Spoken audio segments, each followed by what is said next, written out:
You think your 9 to 5 is a soul-crushing nightmare? Try starting your workday by climbing down a rusted iron ladder into a narrow, dark brick tube built in 1860, breathing in air that is 5% oxygen and 95% pure, unadulterated human misery. Welcome to the graveyard shift of a Sewer Fatberg Hunter. While the rest of the city is fast asleep, wrapped in their clean, lavender-scented sheets, a small, sleep-deprived crew of us is gearing up to descend into the belly of the beast.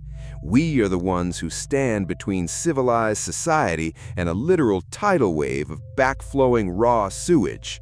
Before we even touch a manhole cover, let's talk about the smell.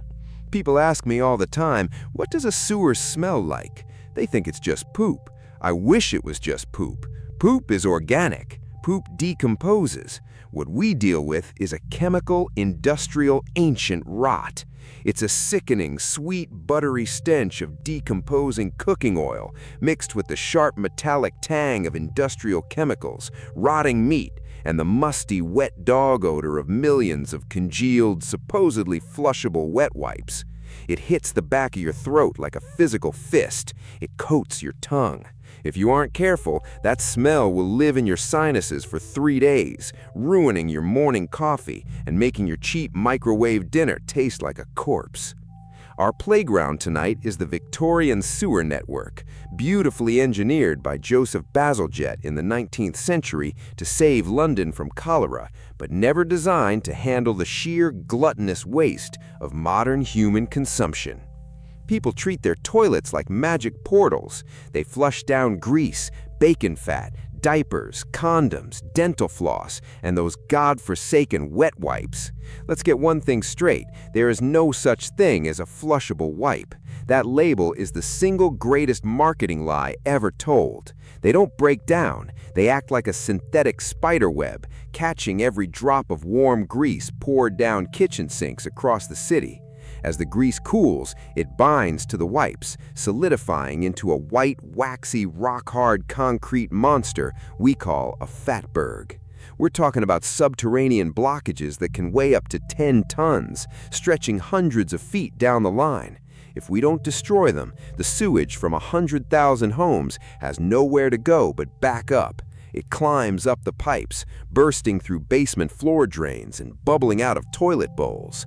So at 2 a.m., we pull on our heavy yellow chemical-resistant waders, strap on our multi-gas detectors, lower our heavy gear down a narrow shaft, and squeeze ourselves into a wet, dark, coffin-sized brick tunnel.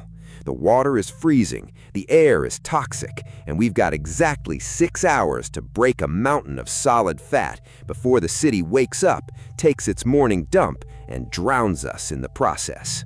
Nobody wakes up as a kid and says, when I grow up, I want to shovel congealed grease in a dark tube filled with rats.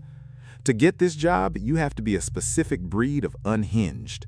The recruitment and training process for confined space search and rescue and sewer maintenance has an 80% dropout rate, and for good reason.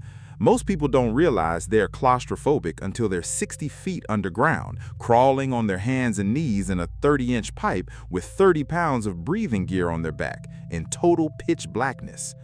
The physical training is designed to break you. First, they throw you into a simulated escape maze.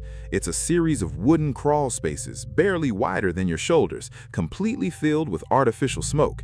You have to navigate it wearing a blacked-out respirator mask, dragging a 180-pound dummy behind you.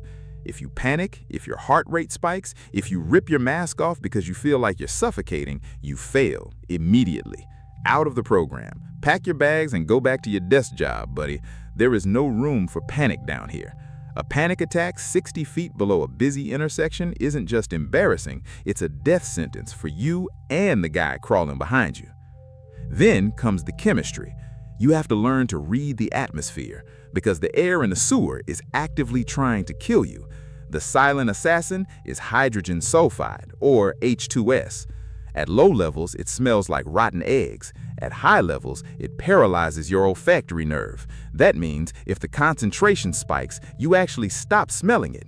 You think you're safe because the stench went away, but in reality, your lungs are about to stop working. One deep breath of high-concentration H2S will drop you instantly. We call it the knockdown effect.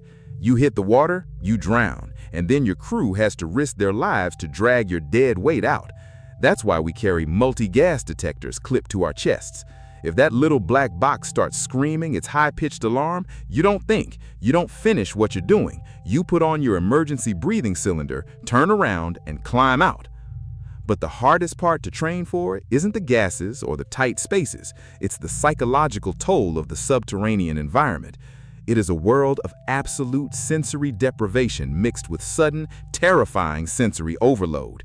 You are wading through a flowing river of gray, murky liquid. If you drop your flashlight, you are in a darkness so thick you can feel it pressing against your eyeballs. You can hear the constant echoing drip of condensation, the scurrying of thousands of Norwegian sewer rats that are the size of small cats, and the distant deep rumble of subway trains shaking the ancient brickwork above you. You have to learn to compartmentalize the disgust. You have to get used to the fact that when you chip away at a fatberg, chunks of gray, greasy matter are going to splash onto your visor inches from your face. You just wipe it off and keep shoveling. If you have a weak stomach, this job will chew you up and spit you out before your first coffee break. It was a sweltering Tuesday night in July, the kind of humid, heavy summer night where the air feels like wet velvet. We had a permit to tackle a massive, stubborn 10-ton fatberg under one of the oldest sectors of the city. This thing had been building for months, choking off a major trunk sewer. It was so dense that our high-pressure water jetting hoses couldn't even make a dent. We had to go old school. We went down with pickaxes, shovels, and sheer brute force. We had been down there for 4 hours, wet to our chests, swinging pickaxes into a solid wall of white calcified fat. Every strike released a fresh pocket of trapped sewer gas, making our monitors beep nervously. My shoulders were on fire, my lower back was screaming, and my eyes were watering from the fumes. We were making progress, breaking off chunks the size of car tires and loading them into wire baskets to be hauled to the surface. We were exhausted, running on nothing but cheap espresso and pure spite.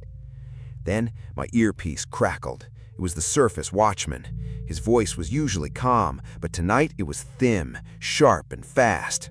"Crew downstairs, we got a problem. A sudden massive convective cell just formed right over the city. It's a flash thunderstorm. You need to evacuate, now!"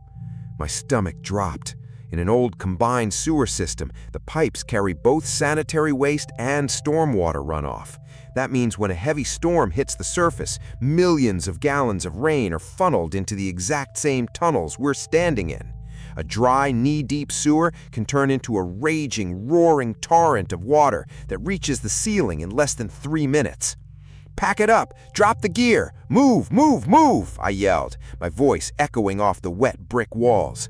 But we were 300 yards away from our entry manhole, crawling through a low, arched tunnel.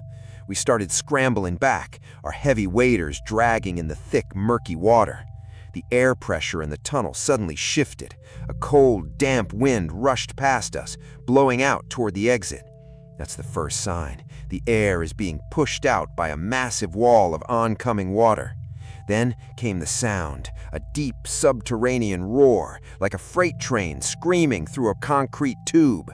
"Run!" I screamed, though you can't really run in 3 feet of water with 40 pounds of gear. We were splashing, falling, scrambling. Behind us, we could see the water level rising. It went from our knees to our thighs in 30 seconds. The current was picking up, pushing against us, trying to sweep our feet out under us. If you fall in that flow, you get swept down into the main interceptor, where you will drown in the dark, battered against concrete walls. The water reached our waists. It was cold, dark, and filled with debris. I could feel plastic bottles, wood, and God knows what else slamming into my back. My chest-mounted gas detector started blaring. The rising water was pushing highly concentrated pocket gases ahead of it. The alarm was a deafening, constant shriek, mixing with the roar of the water. We finally reached the shaft. The escape ladder was right there, a vertical column of rusted iron rungs leading 60 feet up to the sweet, rainy surface air. "Go! Go up!" I shoved the rookie worker on the ladder first. He scrambled up like a madman, his muddy boots slipping on the wet metal. By the time I grabbed the first rung, the water was at my chest. The current was incredibly strong, pulling at my legs, trying to rip me off the ladder. I looked down. The black, swirling vortex of sewage was foaming, rising right before my eyes. I climbed. 1 rung, 2 rungs, 3 rungs. My arms were shaking from the 4 hours of shoveling. My grip was slick with grease. I slipped, sliding down 2 rungs, my boots splashing into the rising torrent. The water surged, soaking my neck. I let out a raw, desperate scream, dug my fingernails into the rusted iron, and pulled myself up with everything I had left. I didn't look down. I just climbed, hand over hand, rung by rung, chasing the faint circle of streetlights 60 feet above. When my head finally popped out of the manhole onto the wet asphalt of the city street, the cool rain hit my face. I collapsed onto the pavement, gasping for air, vomiting up sewer water and bile. Below us, the manhole cover we had just escaped from was violently shaking, pressured by the raging, overflowing river of waste directly beneath our feet. We lay there in the pouring rain, under the neon glow of the city lights, completely covered in filth, shivering and exhausted. The rookie looked at me, his eyes wide with terror, his chest heaving.